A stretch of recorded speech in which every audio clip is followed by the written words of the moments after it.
Okay, well, I'm gonna do a short video. I haven't had a video up in a while, but been super busy at work, so um, just kind of show a few things that I have sitting around, a little extra odds and ends, kind of wrap up some of my car stereo stuff. I plan on getting some new equipment rather, kind of shortly here, and I'll film that. I almost almost had my hands on a Macintosh. Was it like a 443, which is stupid rare, and this guy was selling it for $50, but somebody got there first, so unfortunately I missed out on that deal. But these are some of the things I have. These are my head units, and then this Eclipse DSP EQ that I mentioned in a previous video. I ran this for a short time. I just didn't like how it functioned through the deck, the 55040.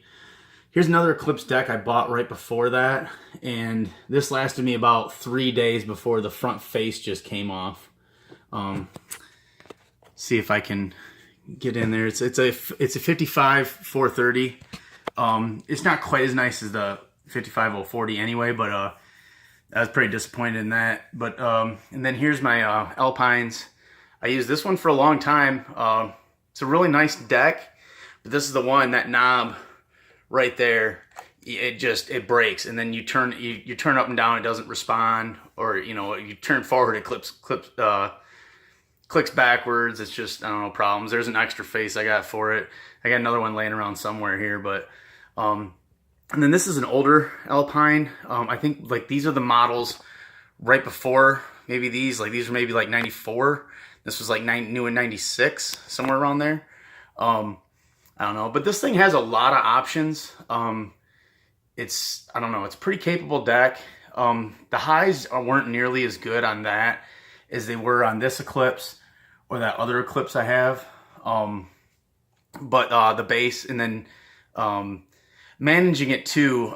This has like a subwoofer up or down, but it's a bass boost, where this is a level control, which is much nicer. Because the bass boost, you keep cranking it up and it just keeps sounding, it just doesn't sound natural. So I would definitely say I prefer the Eclipse over these Alpines. The Alpines that came out after this, some of them were pretty nice. Probably would be just as good as the Eclipse. But I don't know, I was just going with some older ones. I hadn't tried these out yet. Yeah, it's pretty simple, straightforward on this Eclipse DSP EQ. It's pretty dusty. They're sitting on top of the AT10s that I'm going to do a review on these next. They're in mint condition. They're a little dusty right now. I've had them out of service for about, I don't know, about a year maybe a little less. But yeah, it's I haven't hooked this one up, so I haven't used this one yet. My buddy's got one pretty similar. He's liked it. I don't know what the voltage is on the pre-outs. I don't believe that that's going to be a 4-volt, and I think there's only a front and a rear, and not a sub channel out. This one's a deadhead, all three. This has power, so you can run speakers off the deck. I haven't run a deck with power in it for a long time, because I always use a 4-channel amp. But yeah, this just kind of gives you the layout of the circuitry and how it goes. It was a pretty advanced unit for the time. I don't know that its voltage on the RCA outs is as high as these decks were, or especially the 55040. That has the 8-volt, which I'm a little dubious about, because I went right from this unit. This is the CDA 7930 right to that 55040, and I was going back to adjust my gains, and there was really no need to do it. So that doesn't make sense that you would double the voltage and not have to turn your gains down. So I'm not really sure what the story is on that. But anyway, just a quick video going over a few odds and ends I got laying around. Whole bunch of wires back there. This unit has all kinds of wires. It's I don't know, it's a little difficult to hook up if you don't know what you're doing, but I've had one previously. Like I said, if you have a 5303R Eclipse head unit, I highly recommend it. That unit had buttons right on it, an EQ button and a DSP button. And when you have this hooked up, they glow red, but when you don't, they're lit, but they don't do anything, and they're green.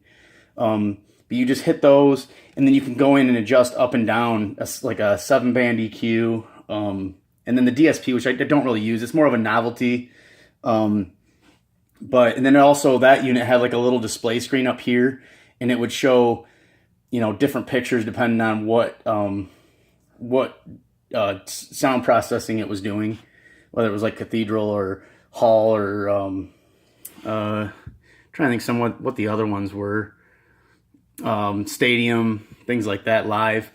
One thing about this that is interesting that I did use, because I had it in a long time ago, I had it in it's like a 94 Cadillac, and those like were optional with the Bose. That one I had didn't have it, but if you did, there was a 4x6 center channel slot right in the dash, and I dropped that in, and this has a 20-watt amp built in for center speaker, and that'll increase the functionality of the DSP.